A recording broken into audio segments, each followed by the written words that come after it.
placer compartir esta mesa con Juan Cruz y con Horacio. Imagínense si ya a Horacio le resultaba difícil agregar algo. Imagínense. Pero bueno, yo voy a tratar de plantear un par de hipótesis, fundamentalmente, y llegar a alguna conclusión en esta cuestión del realismo en política, ¿no? Y si la política es hacer lo posible o hacer posible los objetivos. Y donde la realidad puede operar como un límite dentro del cual necesariamente hay que moverse, o si la realidad es un marco de condiciones que tenemos que aceptar, porque cualquier propuesta de cambio tiene que partir de un diagnóstico certero y no ficticio, pero donde el rol de la política es justamente romper esos límites que impone la realidad. Así que me adelanto a compartir esta posición.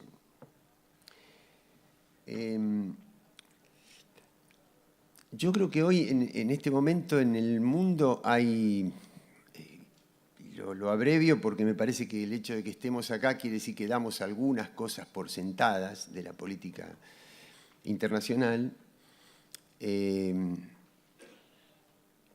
están volviendo a generar condiciones de, yo no me animaría a decir por el momento de multipolaridad, sino de ruptura de la unipolaridad. Condiciones de una nueva bipolaridad, distinta a la de la Guerra Fría. No veo todavía varios polos de poder, no veo una multipolaridad. Sí creo que América Latina, lo digo por una convención, no quiero entrar en el detalle, pero todos sabemos qué estamos diciendo cuando decimos América Latina. Podría ser, desde luego, potencialmente un polo, creo que lo va a ser, creo que va a haber una continuidad de los ciclos populares que en este momento está interrumpida por una restauración neoliberal. En estas cosas, ustedes vieron que las palabras son imprecisas, no alcanza con decir neoliberal, porque es al mismo tiempo que neoliberal, neocolonialista, y al mismo tiempo que neocolonialista es neofascista, digamos. ¿En qué categoría entra Bolsonaro? Bolsonaro combina lo peor del fascismo en términos totalitarios y lo peor del liberalismo en términos de entrega económica. Entonces, a veces uno le cuesta encontrar las palabras que definan estas nuevas categorías, y entonces utiliza palabras con las que ya nos entendemos, ¿no? A pesar de la imprecisión que puedan tener desde el punto de vista más estricto. Y esta nueva bipolaridad creo que va marcando una tendencia declinante del eje geopolítico que dominó al mundo durante los últimos 3 siglos, que es el eje del Atlántico Norte. Imperio británico, imperialismo estadounidense, eje del Atlántico Norte. Estados Unidos, Europa Occidental, OTAN. Y creo que está marcando una tendencia ascendente de todos los indicadores, de todas las proyecciones del eje eurasiático, con centro en China y con una alianza muy fuerte con Rusia, tan fuerte que un país que históricamente, o que desde su independencia para acá, a pesar de haber estado en momentos en el movimiento de países no alineados y demás, pero que fue que miró con mucha simpatía una alianza con los Estados Unidos en las últimas décadas, que es la India, segundo país más poblado del planeta, hoy está intentando volver a formar parte de ese eje eurasiático porque la propuesta, la proyección de la ruta y el cinturón de la seda que le proponen esta expansión de la economía china y de la geopolítica china lo está llevando a integrarse a ese eje eurasiático. La propia Turquía ha cambiado de alguna manera su alianza en el último tiempo, mirando con simpatía también la intervención de Rusia, el papel de determinados países de Medio Oriente y rompiendo el esquema de su alianza anterior, mucho más lineal con los Estados Unidos. Eje eurasiático que está predominando sobre el eje Atlántico Norte. Ahora, esto es en términos geopolíticos, por decirlo de alguna forma, definiendo todavía las categorías de los estados nacionales que le dan forma a esa bipolaridad. Pero en términos conceptuales, yo creo que lo que está en disputa son dos modelos de gobernanza a nivel mundial. Uno representado por el capital financiero globalizado que intenta lisa y llanamente suprimir, eliminar la categoría del Estado Nacional. A mediano plazo, este es un proceso histórico, no es un proceso inmediato, pero creo que la tendencia es a que disputen esos dos grandes modelos. Por eso esta paradoja de que los portaestandartes históricos, el imperialismo estadounidense, el liberalismo económico, portador histórico de la bandera del libre comercio, hoy está asumiendo una posición proteccionista y un país que viene de una economía fuertemente centralizada está asumiendo la bandera del libre cambio. Parecería una contradicción. Yo creo que no es una contradicción. Yo me animo a decir que el planteo de Trump de cierto proteccionismo en la guerra comercial tiene que ver justamente con la recuperación de cierto capital para poder desarrollar algunas áreas industriales que le permitan mantener o recuperar el bienestar de cierto sector de su población.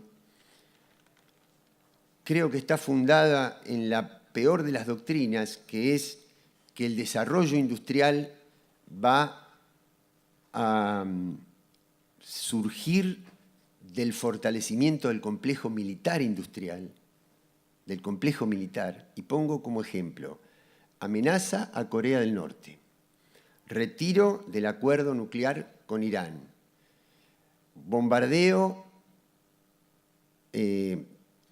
con autonomía de la decisión de Naciones Unidas a Siria, traslado de la embajada de Tel Aviv a Jerusalén,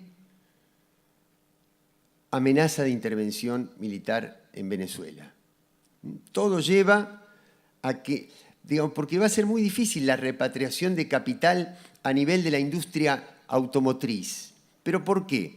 Porque los grandes conglomerados multinacionales de la industria automotriz les va a resultar muy difícil competir con el salario de un operario de los Estados Unidos con relación a ese mismo operario en Malasia. Va a ser muy difícil. Entonces creo que esa recuperación industrial tiene que ver más con el complejo militar industrial, con determinadas áreas y no con la producción de bienes de consumo, sino con áreas estratégicas que son peligrosas para la paz mundial, que siguen siendo una amenaza para la paz mundial. Ahora, en términos de la potencia del capital financiero, yo no veo ninguna diferencia entre el gobierno de Trump y los gobiernos anteriores, porque no se trata de un presidente. Un presidente puede tomar determinadas medidas que cambien algunos perfiles parciales de la política interior de su país. Pero no puede frenar el ímpetu, la fuerza, la potencia del capital financiero globalizado. Entonces, una cosa es la guerra comercial, otra cosa es la tendencia histórica del capital financiero globalizado. Y esa tendencia histórica creo que lisa y llanamente pretende terminar con la categoría del Estado-Nación.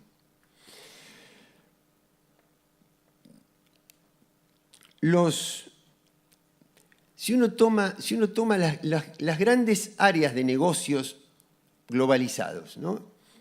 El sector financiero propiamente dicho, el sector de los alimentos, los medicamentos, el petróleo, las armas, las cadenas de medios, que ya han dejado de ser medios para pasar a ser parte inherente a esos grupos de interés, y suma el volumen de recursos que tiene y lo compara con el volumen de recursos acumulados por los bancos centrales de los estados nacionales, se va a dar cuenta de que hay una diferencia fenomenal en favor de estos grandes grupos financieros, que además ostentan el liderazgo tecnológico, porque los departamentos de investigación de los grandes laboratorios de agroquímicos, de medicamentos, son mucho más poderosos que las áreas de investigación y desarrollo de las universidades estatales. Entonces, la pregunta desde su lógica sería,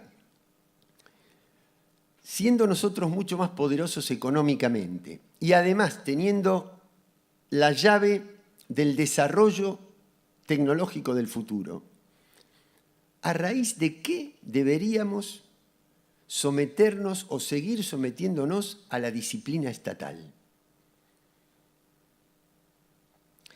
Y entonces, esto que se plantea en el plano económico-financiero, después se va proyectando a las distintas disciplinas. Voy a empezar con una que puede parecer trivial, pero que a mi juicio no lo es. Me puedo equivocar, pero lo planteo como una hipótesis. Ustedes saben que ¿por qué digo que puede parecer trivial? Porque no es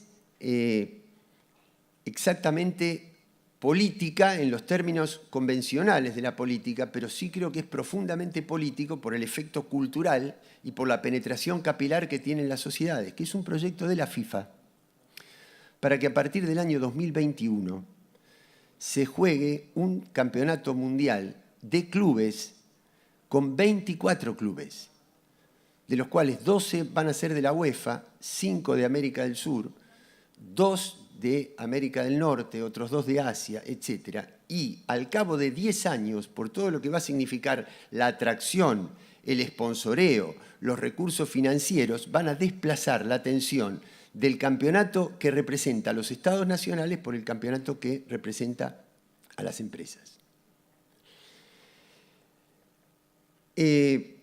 Bueno, el poder del GAFA, Google, Amazon, Facebook, Apple, ya no por los recursos financieros que manejan, sino cómo esos recursos financieros han manejado las campañas electorales y cómo se apropian de nuestras preferencias, de nuestros gustos, de nuestros deseos, conociéndolos más que nosotros mismos. Y cómo eso va también atravesando, porque no hay regulación estatal para ese flujo de conocimiento y ese flujo de recursos que manejan los servidores privados que no tienen nacionalidad.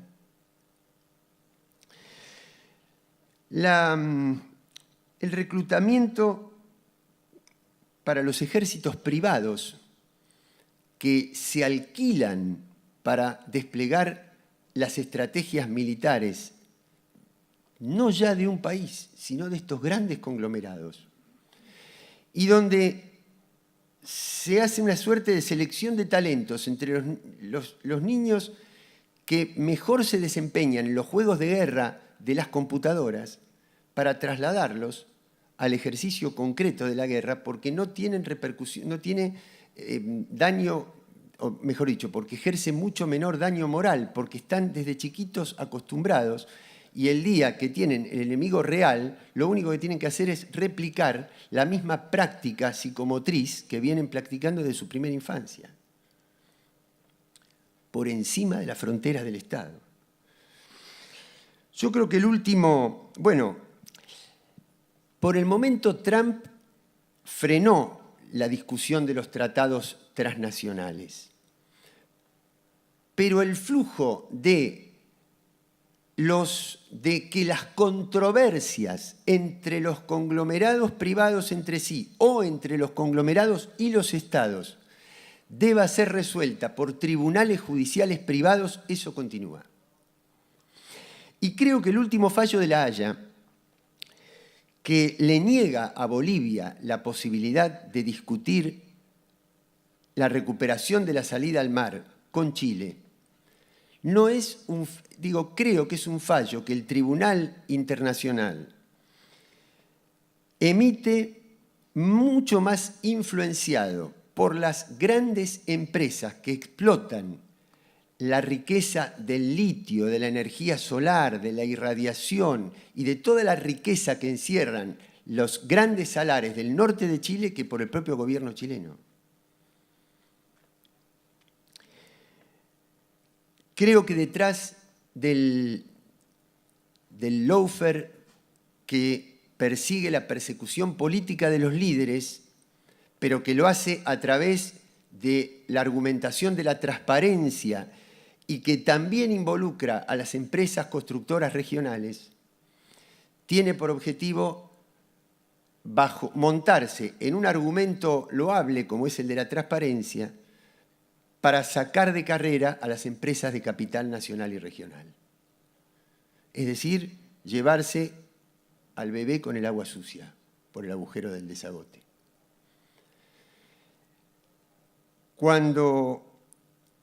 ¿Qué quiere decir Patricia Bullrich cuando dice este es un país libre, el que quiere es el que se quiere armar, que se arme?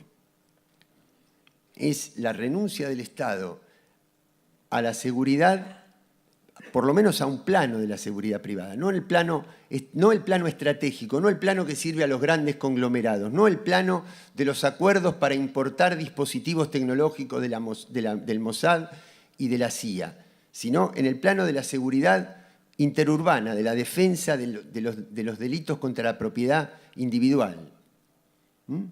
La renuncia del Estado. Las reformas educativas, esto de reemplazar parte de las horas del contacto del docente con el estudiante por las plataformas virtuales direccionadas individualmente de acuerdo con las apetencias de cada uno de los estudiantes. La renuncia del Estado, siempre. ¿Y bajo qué lema cultural? ¿Bajo qué lema cultural? El Estado es ineficiente, es anacrónico, es obsoleto. Ustedes fíjense que en todos los mensajes, todos, traten de construir, que es la palabra que está en boga, todos los mensajes de las grandes cadenas, todos van dirigidos a la satanización del Estado, a la satanización de la política. Y además a separar a las clases medias de las clases populares. Esto que Cristina decía el otro día, le hacen creer a un trabajador formal que tiene un buen salario que le van a cobrar impuestos para podérselo dar a un vago. Además de la fragmentación, la apelación al individualismo, es siempre la división. ¿Por qué? Porque la coalición entre el pueblo y el Estado, entre el pueblo y la política, y entre las clases medias y los sectores populares, son la fuente de un bloque social indestructible para los proyectos oligárquicos. Por eso necesitan ir contra eso. Pero lo que hay detrás de todo esto siempre es la eliminación de la categoría del Estado-Nación. Y del otro lado, un país, mejor dicho, un bloque que tiene acuerdos comerciales y acuerdos de inversión prácticamente con todo el mundo, pero que ejerce una fuerte planificación estatal de su economía, aún de los sectores privados, aún de los capitales extranjeros, y que controla además la incorporación del ingreso de los servidores. No es que los controle, los tiene suprimidos.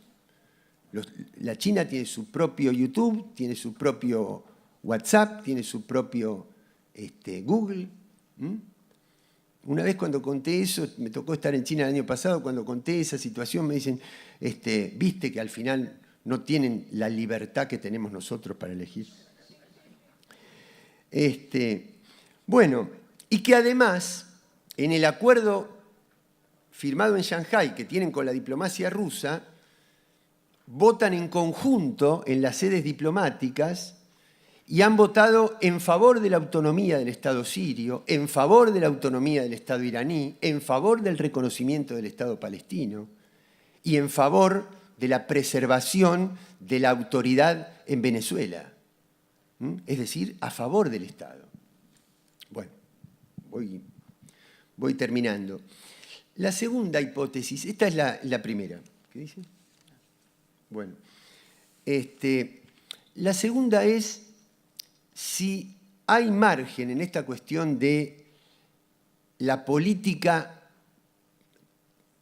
como la voluntad, como el poder, como la decisión de romper los límites y de crear acontecimiento, si tiene margen o no para crear una nueva arquitectura jurídica, tanto nacional como regional como internacional. Porque nos podría suceder que nosotros lleguemos con toda esta carga, esta carga propositiva, y que nos sintamos limitados por la estructura jurídica. Y yo creo que parte de nuestra doctrina es que el derecho sigue a la política y no la política al derecho. Que la cuestión es fijar los objetivos políticos, crear las condiciones, crear acontecimiento y construir el derecho que sea necesario para legitimar esos objetivos políticos. Pero además, también lo señaló Cristina el otro día, la necesidad de reformular el sistema institucional, de rediseñar la arquitectura jurídica, tanto interna como internacional. Pero no tendríamos que ir a los primeros planos de los postulados jurídicos, porque los primeros planos de los postulados jurídicos están a nuestro favor. El preámbulo de nuestra Constitución, cuando habla de constituir la Unión Nacional, y uno ve la tendencia a la fragmentación de la sociedad, a la división social, los que violan ese postulado son ellos, no somos nosotros. No tenemos que recuperarlo. Descolonizando. Consolidar la paz interior. Y entonces sitian la ciudad de Buenos Aires porque se va a reunir el G20, protegido por un portaaviones de los Estados Unidos que está atracado en el puerto de Montevideo, 5.000 agentes extranjeros que se van a sumar a los 20.000 locales y 15 millones de balas de goma para consolidar la paz. Proveer a la defensa común, eliminando la soberanía tecnológica, recortando el presupuesto del sistema educativo, del sistema de investigación. Promover el bienestar general, cerrando fábricas, despidos, es decir, son ellos los que están violando los principios jurídicos. No somos nosotros los que tenemos que crear la nueva arquitectura. Está creada, el marco de referencia jurídico está creado. Lo que hay que hacer es poner la voluntad política para hacerlo jugar a nuestro favor y construir toda la normativa inferior. La normativa superior está creada, inclusive por los postulados internacionales. La Declaración de los Derechos Humanos.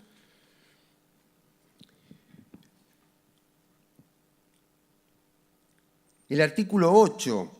Toda persona tiene el derecho a un recurso efectivo ante los tribunales nacionales competentes. Toda persona tiene derecho a la igualdad, a ser oída, a la presunción de la inocencia. Los artículos de las declaraciones universales, de los tratados que firmamos, las normas superiores de las cuales después se desprenden las normas inferiores del sistema jurídico internacional. Toda persona tiene derecho a circular libremente y elegir la residencia de su territorio en el que quiera habitar. Fíjense que la categoría de Estado se rompe para todo. Libre circulación de capitales, libre circulación de mercancías, libre circulación de recursos financieros. En el único lugar donde se toma en cuenta el límite estatal es para rechazar a los inmigrantes. Ahí sí vale el Estado-Nación. Todos los demás bienes y mercancías pueden circular libremente. El inmigrante, el refugiado, el exiliado, el desamparado, para ese rigen las fronteras del Estado. Y para proteger, digamos, el Estado no tiene por qué obstaculizar la libertad de inversión de los conglomerados, ni la libertad tributaria de los conglomerados, ni la libertad para girar sus utilidades. Sí para proteger sus bienes tangibles e intangibles, los derechos de propiedad intelectual. Ahí sí tiene que estar el Estado para garantizar la inversión. En definitiva, voy a resumir para terminar. Preámbulo de la Constitución, afianzar la justicia, asegurar los beneficios de la libertad. Y además dice, para nosotros, para nuestros hijos y para todos los hombres, en el momento que con la palabra hombre se definía a la humanidad, que quieran habitar el suelo argentino. Fíjense si los que violan con la política inmigratoria el derecho somos nosotros o son ellos. Lo que nosotros necesitamos es descolonizar estos principios. Es decir, pensaba cómo deshacer, desmontar el sentido común creado por ellos. Por ejemplo, ahora que en esta última semana que han proliferado los militantes de Hezbollah y los comandos iraníes para crear un clima determinado que justifique la política represiva. Yo esto lo digo desde una posición profundamente antiterrorista, porque el terrorismo es, entre otras cosas, causar la muerte de inocentes. La muerte sorpresiva, la muerte de inocentes, la muerte de civiles. Ninguna muerte me gusta, pero hay personas que se han adiestrado para participar de la guerra. La mayoría no. Entonces me pregunto, ¿cuál es el Estado que en su historia tiene la responsabilidad de mayor cantidad de muertes de civiles y de inocentes? El terrorismo además necesita fabricar y comerciar armas, en el plano legal y en el plano ilegal. ¿Cuál es el país que más fabrica y más comercia armas en el plano legal y en el plano ilegal? Y el terrorismo también es un atentado permanente a la democracia y a la voluntad de los pueblos. ¿Cuál es el país que más ha atentado contra las democracias y ha financiado más dictaduras para romper las democracias? ¿Cuáles son los estados terroristas? ¿Qué dice el sentido común construido por ellos y qué dice la realidad? Tenemos que deconstruirlo, tenemos que descolonizar.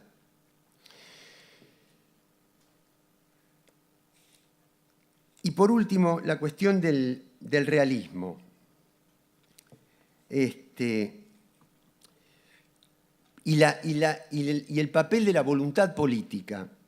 Porque yo me pregunto, si la política fuera solo correlación de fuerzas y no creación de correlación de fuerzas, ¿cuál era la correlación de fuerza para rechazar el ALCA? Contra un Bush que no era el Bush deteriorado del final de su gobierno por el fracaso de su invasión en Medio Oriente y por la crisis económica de 2008, sino que era el Bush que estaba en el vértice del poder. ¿Cuál era la correlación de fuerzas para enfrentar al corazón del poder financiero mundial y negarse a pagar a los fondos buitre después de que la Corte Federal de los Estados Unidos respaldara el fallo de Griesa y declarara el default de la Argentina? Y se hizo. ¿Cuál era la correlación de fuerza de Venezuela en el 2002 para resistir el golpe de Estado contra Chávez? En ese momento Bush sí que estaba en el vértice y había reconocido al gobierno de Carmona, de Fede Cámaras. Y cuando se miraba para el otro lado, no era que estaba Lula en Brasil, Kirchner en la Argentina, UNASUR, no había nada de eso. ¿Qué había? Había un pueblo que no solamente había ascendido económicamente en la escala social, sino que había politizado la conciencia popular sobre el ascenso social, cosa que no pasó en Brasil. En Brasil, los votos que saca Haddad en la primera vuelta son menos que la cantidad de gente que había salido de la pobreza durante los gobiernos de Lula. Y cuando la Fundación Perseu Abramo hace una encuesta para ver a qué le atribuyen los que antes estaban en una situación de pobreza mayor, 3/4 de las respuestas lo atribuyen al mérito individual. Le sigue la ayuda familiar. En tercer lugar está Dios. Y recién en cuarto lugar, con un 4%, se lo atribuyen a las políticas públicas. Es decir, el ascenso social sin acompañamiento de la politización política, de la politización de la conciencia, de la batalla cultural. Y por último, la capacidad de crear correlación de fuerza. Miren, Néstor, y termino con esto, asumió el 25 de mayo de 2003, pero el Parlamento recién cambiaba el 10 de diciembre de 2003. Entre el 25 de mayo y el 10 de diciembre, Néstor gobernó exactamente con el mismo Parlamento que había gobernado Duhalde anteriormente, donde había múltiples proyectos para anular las leyes de impunidad y derogar los indultos, con el mismo Parlamento, y donde además había múltiples proyectos para declarar el juicio político de los miembros de la Corte Suprema menemista que presidía Nazareno. Y bastó el liderazgo político de Kirchner para, con la misma correlación de fuerzas, cambiar la orientación política. Y ese mismo Parlamento anuló las leyes de impunidad, Kirchner derogó los indultos y no hizo falta el juicio político a la Corte porque renunciaron antes y se cambió a la Corte. Es decir, este es el sentido de la fuerza de la política, descolonizar la cultura, descolonizar el lenguaje, cambiar el sentido común, romper los límites y recuperar, y eso es la fortaleza mayor que tenemos y que ellos no tienen, que es la dimensión ética de la política, la convicción de estar luchando por los objetivos más nobles, por las causas más justas, por lo que creemos profunda, intrínsecamente justo, y recuperar la dimensión humana. Lo planteaba Máximo, tratar de ser mejores. Cuando el general Perón definió en la doctrina que la finalidad era la felicidad del pueblo y la grandeza de la nación, no era solo la grandeza de la nación, porque hay naciones grandes, con prestigio imperial, con historia imperial, habiendo sometido a sus pueblos. La idea es la grandeza de la nación y la felicidad del pueblo, recuperar la dimensión ética y la dimensión humana. Y teniendo en cuenta estos pequeños aportes, creo que recuperamos a la política para romper esos límites del posibilismo, para romper los límites de la realidad, para crear nuevos acontecimientos y convertir la política del arte de lo posible en el arte de hacer posible nuestros objetivos políticos. Muchas gracias.